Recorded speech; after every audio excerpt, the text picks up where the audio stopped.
अस्सलाम वालेकुम व्यूअर, आज हम आपको आलू गाजर की सब्ज़ी बनाने का तरीका बताएंगे। अगर आपको हमारी वीडियो अच्छी लगे तो काइंडली चैनल को सब्सक्राइब, वीडियो को लाइक और शेयर ज़रूर कीजिएगा। तो आइए रेसिपी स्टार्ट करते हैं। बिस्मिल्लाहिर्रहमानिर्रहीम। अस्सलाम वालेकुम व्यूअर्स, ऑयल ऐड करें। जब ऑयल गर्म हो जाए तो इसमें हाफ टी स्पून सौंफ, 1 पिंच पिसे हुए मेथरे और 1 पिंच कलौंजी को डाल दें और इसकी खुशबू आने तक इसको कड़कड़ा लें। जब इसकी खुशबू आने लगे तो एक मीडियम प्याज जिसकी मैंने चॉप में कटिंग की है वो डाल दें। इस प्याज को फ्राई कर लें।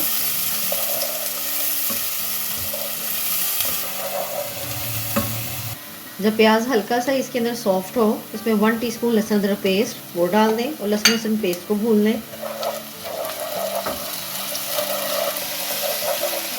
जब लहसुन अदरक इसमें भून जाए तो एक मीडियम टमाटर जिसकी चॉप में कटिंग की है वो ऐड करें और साथ ही इसमें थोड़ा सा पानी शामिल कर दें। 1 टीस्पून नमक, 1 टीस्पून कुटी हुई लाल मिर्च, 1 टीस्पून पिसी हुई लाल मिर्च, हाफ टी स्पून हल्दी से अच्छे तरीके से मिक्स कर लें।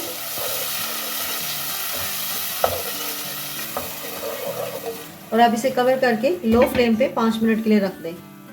5 मिनट के बाद अब इसका फ्लेम थोड़ा सा हाई कर दें और मसाले को अच्छी तरीके से भून लें।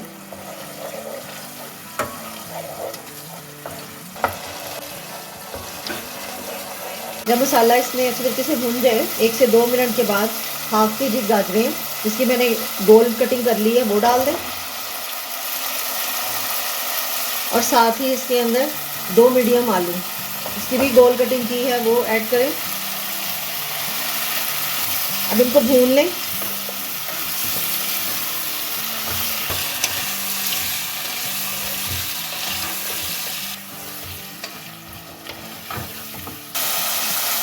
सालन को भूनते हुए मुझे 1 से 2 मिनट हो गए हैं।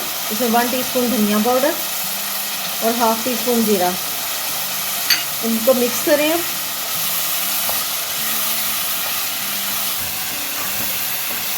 और अब इसका फ्लेम लो कर दें और इसे कवर करके कुक करें। सालन को पकते हुए 20 मिनट हो गए। अब आलू और गाजर दोनों गल गए।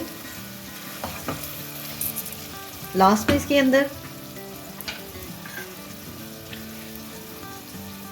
हरी मिर्चें थोड़ी सी कटी हुई, थोड़ा सा धनिया और कसूरी मेथी को हाथ में लेकर इसको मसल कर वो इसके ऊपर थोड़ी सी डाल दें और इसका फ्लेम ऑफ कर दें। आलू और गाजर का सालन अब रेडी है। तो इस तरह व्यूअर्स मज़ेदार आलू गाजर की सब्ज़ी सर्व के लिए रेडी है। अगर आपको हमारी वीडियो अच्छी लगी तो काइंडली चैनल को सब्सक्राइब, वीडियो को लाइक और शेयर जरूर कीजिएगा ताकि हमारी आने वाली वीडियो आपको आसानी से मिल सके। अल्लाह हाफिज़।